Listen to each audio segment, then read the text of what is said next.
पाप से जब जीवन घट भर जाता है, पाप से जब जीवन घट भर जाता है, तब अपने भी पराये नजर आते हैं, तब अपने भी पराये नजर आते हैं। संसार के सब सहारे जब छूट जाते हैं, तब संत चरण ही काम आते हैं, तब संत चरण ही काम आते हैं। संसार में हम अनादिकाल से भटक रहे हैं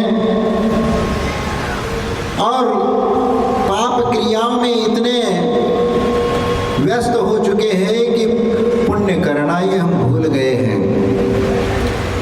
इसीलिए संसार में अनेक प्रकार के दुख नजर आते हैं और उसी दुखों के कारण जब अशुभ कर्म का उदय आता है तो हम परेशान हो जाते हैं कि मैंने अपने जीवन में ऐसा कौन सा कर्म किया जिसके कारण मुझे इस प्रकार का दुख और कष्ट उठाना पड़ रहा है। आप ऐसे समझते हैं, लेकिन जब आपका भाव भगवान के प्रति जब भक्ति से ओतप्रोत हो जाता है तो उसमें एक अलौकिक आनंद आने लगता है। मैं यहाँ पर देख रहा था, कुछ लोग भक्ति कर रहे, कुछ लोग नृत्य कर रहे हैं, लेकिन पीछे भी कुछ ऐसे हाथ हिला रहे थे, कुछ उधर खड़े हैं इधर खड़े, लेकिन कहीं उत्साह नजर नहीं आ रहा था। कुछ लोग बैठे हैं। अब कल आप लोगों को नृत्य कराना सिखा देंगे। आप लोगों को भक्ति कैसे की जाती है, क्योंकि जिस प्रकार इंद्र जब भगवान की भक्ति करते समय तांडव नृत्य करता है तो उस तांडव नृत्य में वह इतना तल्लीन हो जाता है कि वह अपने बेवान को, अपने चित्त को भूल जाता है। वह भक्ति में इतना तल्लीन हो जाता है कि दुनियादारी के सब चीजें भूल जाता है।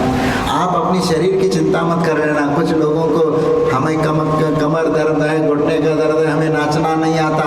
नहीं, आप कितना भी आता है, भाव भक्ति के साथ आप ये नृत्य करेंगे और उसमें जो आनंद आएगा वो अलौकिक आनंद आएगा। और इसलिए ऐसी भक्ति करके असंख्यात गुनी कर्म की निर्जरा करना है, क्योंकि भक्ति से हमारे कर्मों की निर्जरा हो जाती है। इसलिए सबसे पहला भक्ति पूर्वक जो हमारी क्रिया होती है वह महत्वपूर्ण होती है। लेकिन संसार में सभी जीवों का ऐसा मौका नहीं मिलता, क्योंकि अपने पुराने कर्म के उदय से ऐसे अवसर मिलने के बाद भी वो उसका लाभ नहीं उठा पाते। इसलिए संसार में अनेक प्रकार के दुख भोगते हुए नजर आते हैं। और इसीलिए क्योंकि कई बार वह विचार करता है कि मैं अपने जीवन में ऐसा कौन सा कर्म किया है कि मुझे इस प्रकार का कर्म का फल मुझे भोगना पड़ रहा है। लेकिन पूर्व जीवन में किए हुए पापों के बारे में वह विचार नहीं करता, ध्यान नहीं आता कि मैंने ऐसा कौन सा कर्म किया है। हमेशा पुण्य के फल को चाहता है, लेकिन पाप के फल को चाहता नहीं है। संसारी प्राणी की विचित्रता है। और इसीलिए एक मैं छोटे उदाहरण के माध्यम से आप लोगों को मैं बताना चाहता हूँ कि संसार में दान का महत्व कितना होता है। भले ही एक छोटा सा दान भी सत्पात्र में यदि दिया जाता है, 4 प्रकार के आहारों में दिया जाता है, तो उस दान की महिमा कितनी होती है वह इस दृष्टांत के माध्यम से आप समझने का प्रयत्न करेंगे। एक भिखारी था और पूरा घर परिवार में 3 दिन का भूखा था। उनके परिवार में 3 दिन से खाने के लाने एक दाना भी उनके नसीब नहीं था। वह बेचारा, वह भिखारी, वह विचार में था 3 दिन से ऐसा भीख नहीं मिली जो हम अपना पेट भर सकें। उसने विचार किया कि अब क्या करें। उनकी पत्नी थी, उन्होंने झोला हाथ में पकड़ाते हुए कहा कि जाओ और आप आज जल्दी भिक्षा मांग करके ले आइए, क्योंकि 2-3 दिन से पूरा परिवार भूखा है। बच्चे भी भूखे हैं और उन लोगों को भी कुछ करना है, उनको खिलाना है।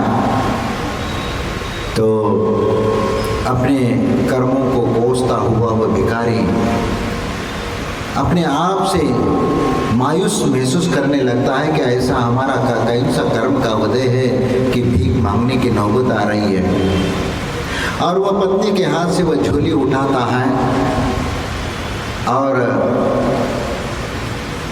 अपने हाथ में लेकर के भिक्षा मांगने के लिए तत्पर होता है। और पत्नी ने उस झोले में एक मुट्ठी भर चावल ऐसे ही डाल दिया था, क्योंकि झोला खाली नहीं होना चाहिए, इसलिए भीख मांगने के लिए जा रहे हैं तो खाली झोला होना नहीं चाहिए, इसलिए मुट्ठी भर चावल उसमें डाल दिए थे और जाओ अब भीख मांग करके आ जाओ। घर से बाहर निकलता है और घर से बाहर निकल करके वह रास्ते पर आ जाता है और मन में अनेक प्रकार के चिंतन करता हुआ, अनेक भावनाएं भाता हुआ कि आज मैं राजमहल में जाऊंगा और राजमहल में वहाँ जा करके मैं बहुत सारा भिक्षा मांगूंगा, ऐसे करूंगा, सेठ के यहाँ जाऊंगा तो वहाँ पर भी बहुत भिक्षा मांगूंगा। ऐसे मांगते मांगते वह अपनी कल्पनाओं में वह डूब जाता है और धीरे धीरे वह रास्ता तय करता हुआ बाहर निकलता हुआ जा रहा है। सुबह सुबह 6 बजे का समय, पाँव फटने लगी थी। जैसे ही सूर्य अभी उदय होने में लालायित है, ऐसे समय में वह घर से बाहर निकलता है और कुछ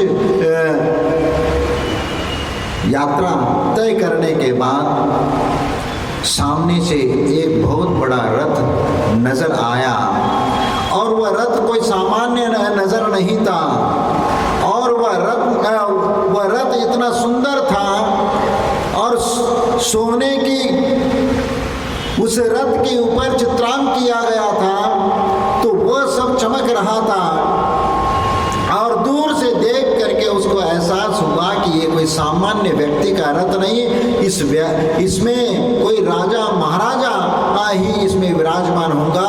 तो इतना बड़ा वह विशाल रथ देख करके उन्हें मन में सोचा और सबसे पहला आज भिक्षा मुझे बहुत बड़ी मिलेगी, ऐसे सोच करके वह धीरे धीरे खुशी से वह उस रथ की ओर जाने लगता है और सामने से रथ भी आ रहा है और रथ जैसे ही सामने आ जाता है तो वह रथ रुक जाता है और रथ रुक जाता है और उस रथ में बैठा हुआ जो व्यक्ति है वह नीचे उतर करके आ जाता है और भिखारी सोच रहा है कि ये तो बहुत धनवान व्यक्ति है, ये राजा के आभूषण में वस्त्र पहन करके आया हुआ, आज तो बड़ी भिक्षा मिलेगी, बड़ी भिक्षा मिलेगी।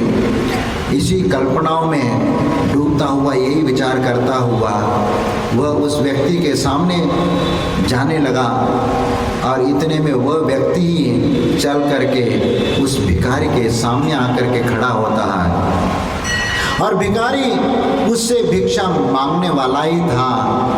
उसके पहले वह रथ से उतरा हुआ व्यक्ति उस भिखारी के सामने हाथ फैला करके कहता है कि भिक्षाम देई।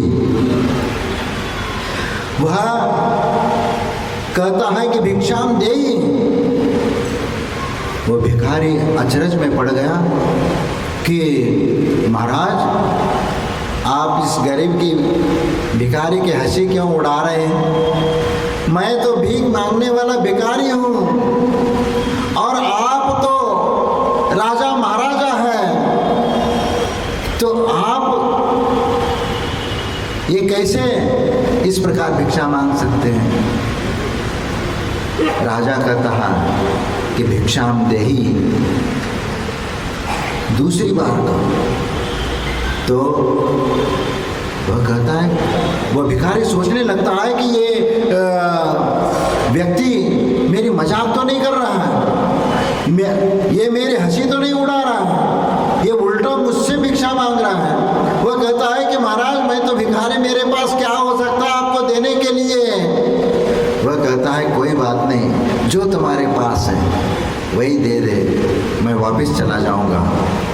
2-3 बार बोलने के उपरांत भी उसका पसीना छूट जाता है कि वह क्या मैं देख रहा हूँ, मैं तो किस आशा को लेकर के मैं आया था कि आज बहुत बड़ी भिक्षा मुझे मिलेगी, और उसी भावना को लेकर के मैं भिक्षा मांगने वाला था, और उसके पहले ही इस व्यक्ति ने मेरे सामने हाथ फैलाया, और वह कोई सामान्य व्यक्ति नजर नहीं आ रहा था। वह इंद्र शरी के वैभव को प्राप्त करने वाला वह एक ऐसा राजा था। उसको कुछ समझ में नहीं आ रहा, महाराज आप ये कैसे आप भिक्षा मांग रहे हैं, मैं आपको क्या दे सकता हूँ, आपके पास तो सब कुछ है। राजा कहता है कि नहीं, आज कुछ प्रयोजन वशात मैं आपसे भिक्षा मांग रहा हूँ, आप भिक्षा दीजिए। उसको समझ में नहीं आ रहा ये कौन राजा है, कौन है, क्या इंद्र है, कौन है, कौन सा देवदूत है, उसको कुछ समझ में नहीं आ रहा है। और वह तो कहता है कि भिक्षाम देई। फिर वह भिखारी सोचता है कि महाराज आप वास्तव में सही भिक्षा मांग रहे हो, वास्तव में आप भिक्षा मांग रहे हो, और मेरे पास तो कुछ है नहीं है। और वह कहता है कि जो तुम्हारे पास है वही मुझे दे दे, जो तुम्हारे जेब में हो, तुम्हारे झोली में हो, जो भी आपने भिक्षा मांग करके लाए उसमें से जो आप दे सकते हो दो। वह आखिरी में भिखारी मन महसूस करके वह अपनी झोली में हाथ डालता है, और झोली में तो उनकी पत्नी ने तो एक मुट्ठी भर चावल डाला हुआ था, और उसने डाला और वो मुट्ठी भर चावल अपने मुट्ठी में उठाया, लेकिन मुट्ठी ऊपर लाते लाते बाहर तक लाते लाते सब चावल वही झोली में गिर गए और खाली हाथ आ गया। राजा कहता है कि भिक्षाम देई। अरे ये तो हमारा पिंडी नहीं छोड़ा रहा है, ये व्यक्ति हमारे पीछे ही पड़ गया, भिक्षा दे। जिंदगी में कभी किसी को एक टूटी कौड़ी भी नहीं देने वाला, लेने की आदत जिसको पड़ी है, उस व्यक्ति से चावल का वह मुट्ठी भर चावल भी देने की इच्छा उसके मन में नहीं हो रही थी। राजा जब दोबारा कहता है कि भिक्षाम देई, तो दोबारा हाथ डाल देता है और दोबारा वह मुट्ठी में वह चावल लेके आता है, और दोबारा लेके आता है, और ऊपर आते आते हाथ पुनः खाली हो जाता है। पुनः राजा बोलता है भिक्षाम देई। तब तीसरी बार हाथ डालता है और मुट्ठी भर चावल हाथ में लेता है, लेकिन ऊपर आते आते एक दाना उसके हाथ में रह जाता है। वह कैसा रहा, मुश्किल से वह उंगलियों में दब करके रह गया। चलो कोई बात नहीं। और उन्होंने उस चावल का उस एक दाना उस राजा के हाथ में रख दिया, और उस व्यक्ति ने मुट्ठी बांधा, बिना कुछ बोले वहाँ से वह पीछे हट करके रथ में जा करके बैठ गया, और वह अपने रास्ते से आगे निकल गया। उस दिन भिखारी भिक्षा मांगते मांगते सुबह 8, 9, 10 बजे तक उसकी पूरी झोली भर गई। इतना झोली भर गई कि वह दिन भर भीख मांग करके उतना भिक्षा नहीं मिलती, उतनी भिक्षा मिल गई। वो बहुत खुश भी हुआ, क्योंकि इतना झोली भर करके जब वह धन मिला, भिक्षा मिली, तो वह भिक्षा मिलने के बाद भी उसके मन में एक ऐसा विकल्प चल रहा था कि आज बोनी खराब हो गई, आज सुबह की बोनी खराब हो गई। और इसी विकल्प में वह घर वापस लौटता है, और वही उसी विकल्प के साथ और एक प्रकार का गुस्सा लेकर के, अरे आज मुझे देना पड़ा, आज मुझे देना पड़ा, आज मेरी बोनी खराब हो गई। इसी प्रकार सोचता सोचता वह घर में आ जाता है, और घर में आते ही उस भिक्षा की थाली को अपने घर में फेंक देता है और कहता है कि यह है भिक्षा, ले लो।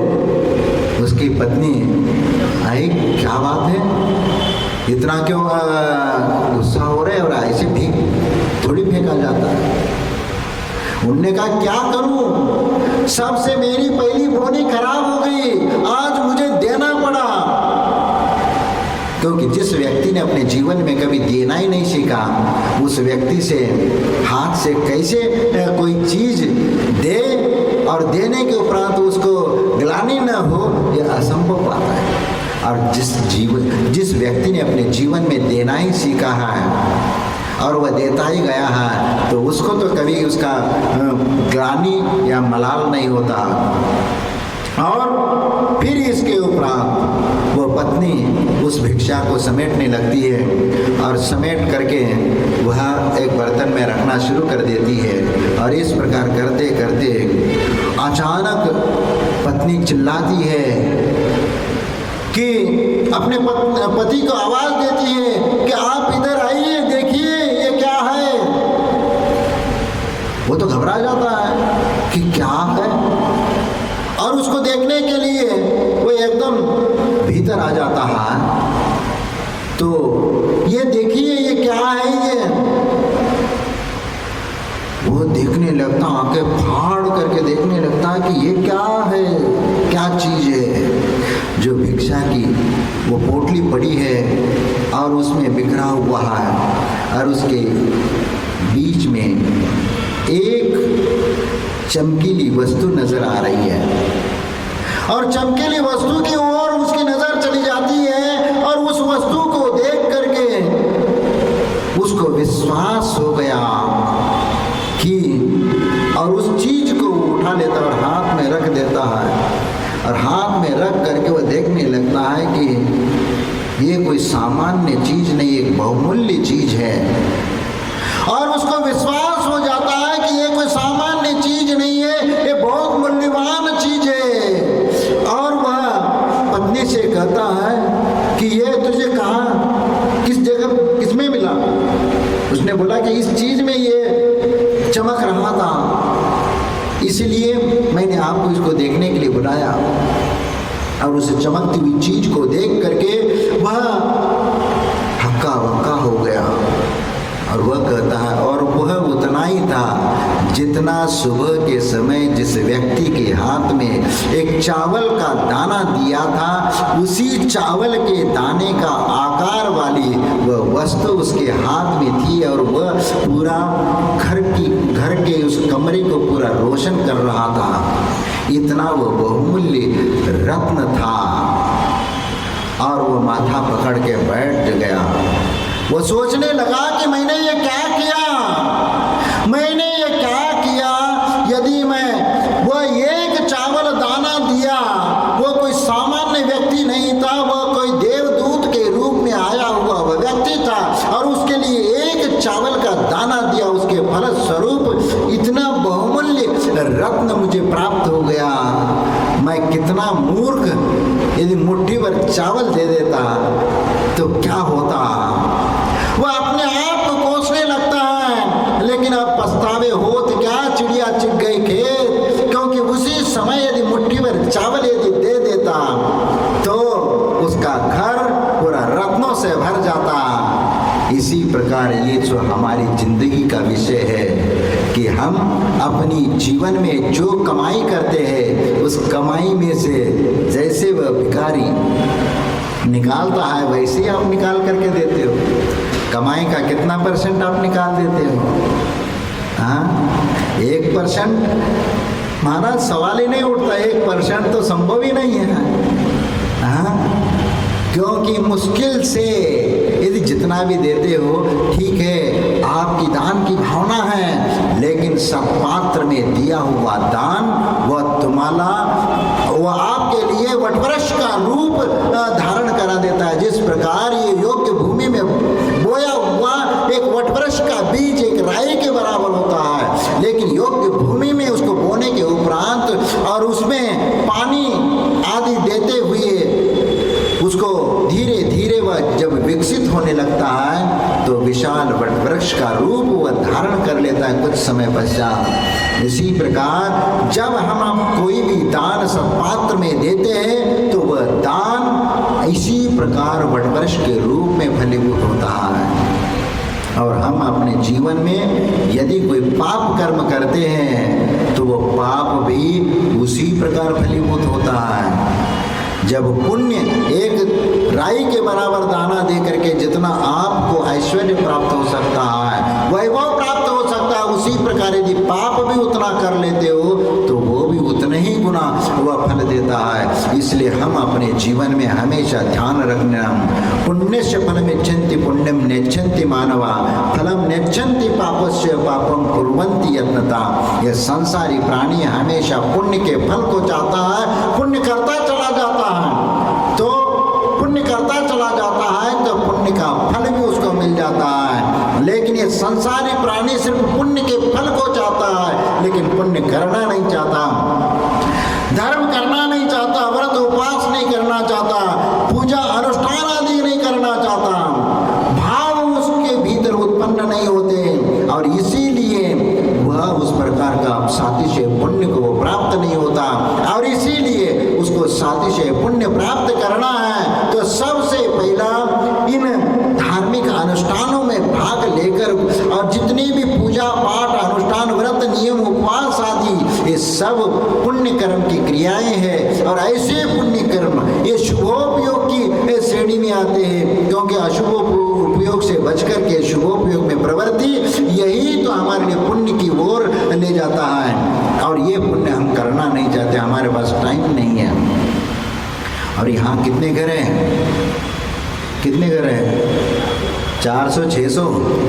हाँ, और यदि मान लीजिए एक एक घर में से एक व्यक्ति भी यहाँ बैठ जाता, कितना नजर आते हैं। लेकिन हम उस चंचला लक्ष्मी के चक्कर में पड़े हुए हैं, अपने सांसारिक आकांक्षाओं में उलझे हुए हैं, उसमें से हमें टाइम नहीं मिलता। इसीलिए ऐसा अवसर खोएंगे तो उस भिखारी के समान ही हम पश्चाताप करेंगे उस समय जब वह कर्म का उदय आएगा। क्योंकि फलम नेच्छन्ति पापस्य पापम कुर्वन्ति यत्नता। ये संसारी प्राणी पाप के फल को नहीं चाहता, लेकिन पाप करता चला जाता है, और पाप करता चला जाएगा तो उसका फल उसको भोगना पड़ेगा।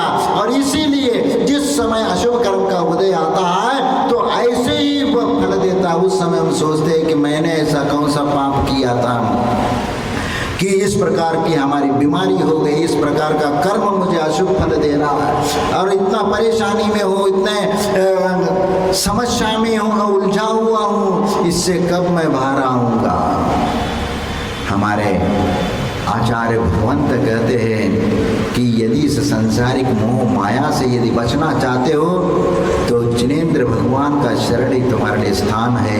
इसलिए कहा जाता है अन्यथा शरणम नास्ति त्वमेव शरणम मम तस्मात् कारुण्य भावेन रक्ष रक्ष जिनेश्वर, रक्ष रक्ष जिनेश्वर।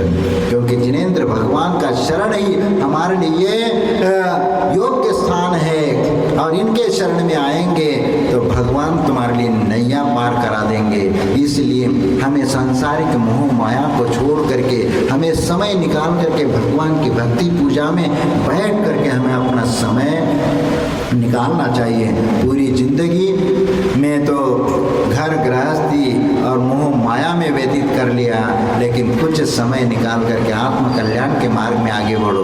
और जो भी आप अनुष्ठान पूजा में भाग लेकर के जितना आप पुण्य कमाओगे वही तुम्हारे साथ में जाने वाला है, बाकी तो तुम्हारे साथ कुछ भी आने वाला नहीं है। और इसीलिए इस दुर्लभ मनुष्य जीवन की सार्थकता इसी में है कि ऐसे अनुष्ठानों में भाग लेकर के सातिशय पुण्य को प्राप्त कर ले, और यही सातिशय पुण्य तुम्हारा पुण्यानुबंधी पुण्य के लिए कारण होगा, और यही पुण्यानुबंधी पुण्य भवों तक और मोक्ष जाने तक तुम्हें साथ देगा। क्योंकि इस भाव में जो आपने पुण्य कमाया वही पुण्य तुम्हारे अगले भाव में राजा महाराजा चक्रवर्ती का वैभव को दिलाता है, और राजा महाराजा और चक्रवर्ती का वैभव प्राप्त करने के उपरांत ही पुनः धर्म करके पुनः उसी प्रकार का पुण्य आप कमा लेते हैं। और इस प्रकार पुण्यानुबंधी पुण्य करते हुए आप निरंतर आगे बढ़ते हुए, और एक दिन ऐसा आएगा साक्षात उस पुण्य के उदय से साक्षात मोक्ष की प्राप्ति आपको होगी। इसीलिए ये परंपरा से ये पुण्य हमारे लिए मोक्ष की ओर ले जाता है। इसीलिए हम नीतिकारों ने कहा है कि सुपात्र दानेन भवेत् धनाढ्यो धन प्रकर्षण करोति पुण्यम पुण्याधिकारी दिवि देवराज पुनरेव भोगी पुनरेव दानी पुनरेव भोगी पुनरेव दानी। इसीलिए जब ऐसे स्थानों पर, जब पुण्य स्थान पर यदि दान देते हैं तो सुपात्र दानेन भवेत् धनाढ्यो, यानी राजा महाराजा चक्रवर्ती का विभूति प्राप्त करके वह स्वर्ग आदि इंद्र पद को भी प्राप्त करता है और इधर नीचे आकर के राजा महाराजा चक्रवर्ती की प्राप्त करता है और यहाँ पर आकर के पुनः धर्म कर्म करके पूजा अनुष्ठान करके वह पुनः असंख्य ध्वनि कर्म निर्जरा करके सादृश्य पुण्य को प्राप्त कर लेता है और यही पुण्य तो उसके लिए मोक्ष की ओर ले जाता है। और इसीलिए दान के सप्त स्थान बताए हैं। जिन बिंबम जनागारम जिन यात्रा प्रतिष्ठितम दानश्चेति दानम पूजा च सिद्धांतम लेखनम क्षेत्र सप्तकम। ये 7 स्थान दान के बताए हैं, ये उत्तम स्थान बताए हैं और इन स्थानों पर जिसकी चंचला लक्ष्मी काम में आती है तो वह उसका जीवन पुण्यमय हो जाता है। क्योंकि सबसे पहला जिन बिंब का निर्माण करने में अपना चंचला लक्ष्मी का उपयोग करना, फिर इसके उपरांत जिन मंदिरों का निर्माण करने के लिए उसमें अपनी चंचला लक्ष्मी को लगाना, ये सातिशय पुण्य के लिए कारण है। फिर इस प्रकार जिन यात्रा यानी जहाँ जहाँ तीर्थ स्थान है, सिद्ध क्षेत्र है, अतिशय क्षेत्र है, इस तीर्थ स्थानों की यात्रा करने वाले जो साधु संत हैं तो उनके साथ चल करके स्वयं भी उनकी सेवा करते हुए तीर्थ स्थान की यात्रा करना, यह तीर्थ यात्रा कहलाती है। पुराने समय में श्रावक लोग साधु के साथ पूरी व्यवस्था लेकर के चलते, जैसे आचार्य शांति सागर महाराज सम्मेद शिखर जी की यात्रा जाते समय बंबई के वह सेठ घासलीमल वह संघपति बन करके वह यात्रा में जा रहे थे और एक स्थान पर एक ऐसा बरसात का समय, सब चूल्हा जल नहीं रहा है और ऐसे समय में चूल्हा जलाने की लकड़ी भी मिल नहीं रही है। ऐसे समय में उन्होंने अपनी ट्रक के जो लकड़ी हैं, जो ट्रक में लगे हुए लकड़ी को तोड़ करके उससे चौका लगा करके साधु को आहार दान किया। अपनी वाहन का उन्होंने तोड़ करके साधु को आहार दे दिया और 3 दिन बाद उसको एक वह मेल आ जाता है। उस समय तो वह टाइपिंग से आता था, हाँ टेलीग्राम आ गया और उसमें ये कहा कि करोड़ों का लाभ उस बिजनेस में हो गया। जो हमारा वो बिजनेस, जो जिस बिजनेस में उन्होंने पैसा लगाया था उसमें करोड़ों का लाभ हो गया। ये टेलीग्राम आ गया उसके पास। देखो, जिसकी भावना शुद्ध होती है वहाँ वो भावना फलीभूत हो जाती है। और इसीलिए हम अपने जीवन में ऐसे 7 स्थानों पर दान देने के लिए कहा और पूजा अनुष्ठानों में जो दान देना, ये भी दान आता है। क्योंकि तीर्थ यात्रा प्रतिष्ठितम पंच कल्याण महोत्सव करना या इंद्रदूत महामंडल विधान, सिद्ध चक्र महामंडल विधान, ऐसे बड़े बड़े विधानों का आयोजन करके उसमें अपनी चंचला लक्ष्मी का उपयोग करना, ये सातिशय पुण्य के लिए कारण है। और इसके उपरांत आहार दान, औषध दान, अभय दान, ये इस सत्पात्र में दान देना, ये और पूजा नित्य पूजा, जो प्रतिदिन पूजा, ऐसे कुछ तीर्थ स्थान होते हैं जिन तीर्थ स्थानों में वहाँ समाज नहीं है या वहाँ पर कोई पूजा करने की व्यवस्था नहीं है, तो वहाँ पर 1 दिन का पूजा का वहाँ पर अपनी अपनी एक राशि निर्धारित करके वहाँ पर देना कि साल में एक दिन की पूजा हमारे तरफ से, इस प्रकार वह पूजा में अपना धन लगाना, वहाँ की पूजा में सहयोग करना, इस प्रकार वह पूजा अनुष्ठानों में दान दे करके अपने जीवन को कृतकृत्य करना चाहिए, क्योंकि यही तो हमारे जीवन को सफल बनाता है और इसी के माध्यम से हमारे भावनाओं में निर्मलता आती है और इस प्रकार दान से हमारे मन में एक हल्कापन महसूस हो जाता है और एक अच्छा काम करने का एहसास होने लगता है कि आप जब भी जीवन के अंतिम क्षण में उस प्रसंग को, जब समाधि की ओर आप यात्रा कर रहे हो, उस समय जब आप शांति से चिंतन करें कि मैं अपने जीवन में कुछ अच्छा कर्म किया क्या बुरा कर्म किया, उस समय आपको सुकून मिलेगा कि मैंने अपने जीवन में इतने पूजा अनुष्ठान, इतने दान धर्म किया, इतना पुण्य कर्म किया, इसके माध्यम से तो मन प्रशस्त होगा और प्रशस्त मरण के साथ जब समाधि में मरण हो जाएगा तो उस समय वह सद्गति को प्राप्त होगा। और ऐसा व्यक्ति समाधि पूर्वक जो मरण प्राप्त करेगा वह नियम से 7-8 भव या कुछ संख्यात भव में नियम से मोक्ष को प्राप्त होता है। यह आगम का आदेश है और इसीलिए मैं आप लोगों से यही कहना चाहता हूँ कि अपने जीवन में इस प्रकार का साथी से पुण्य करके अपने चंचला लक्ष्मी को उपयोग करना चाहिए। और एक सिद्धांत लेखनम, शास्त्रदान का भी उल्लेख है। पुराने समय में लिपिबद्ध करके उसको मंदिर में रखवाना और किसी साधु संत के लिए पढ़ने के लिए वह शास्त्र भेंट करना, इस प्रकार ये 7 स्थान दान के बताए हैं। इन स्थानों पर आपका दान सातिशय पुण्य के लिए कारण हो जाता है और इस स्थान पर आप अपना चंचला लक्ष्मी का उपयोग करके सातिशय पुण्य को प्राप्त करके अपने जीवन को सफल बनाए तो आपका ये मनुष्य जीवन सार्थक हो जाएगा। और इसीलिए ये घर गृहस्थी में और संसार मोह जाल में जो आपने जो भी उसमें पाप कर्म होता है तो वहाँ जो पाप कर्म होता है और आप यदि मंदिर में आकर के जिनेंद्र भगवान की पूजा अनुष्ठान करते और कुछ दान धर्म वहाँ करते तो बैलेंस बन जाता है, वो पाप कट जाता है। सावध लेशो गो पुण्य राशो, क्योंकि आपने 24 घंटे में जो पाप का अर्जन किया वह आप कुछ समय मंदिर में भगवान की भक्ति पूजा अनुष्ठान करने से वह पाप कट जाता है और साथ ही से पुण्य को प्राप्त होता है। और इसीलिए मैं आप लोगों से यही कहना चाहता हूँ कि बहुत पुण्य के उदय में ये मनुष्य जीवन मिला है। इस मनुष्य जीवन की सार्थकता है कि अपने जीवन में अपनी कमाई में से कुछ चंचला लक्ष्मी का उपयोग सत्पात्र दान में करके अपने जीवन को सफल बनाएं।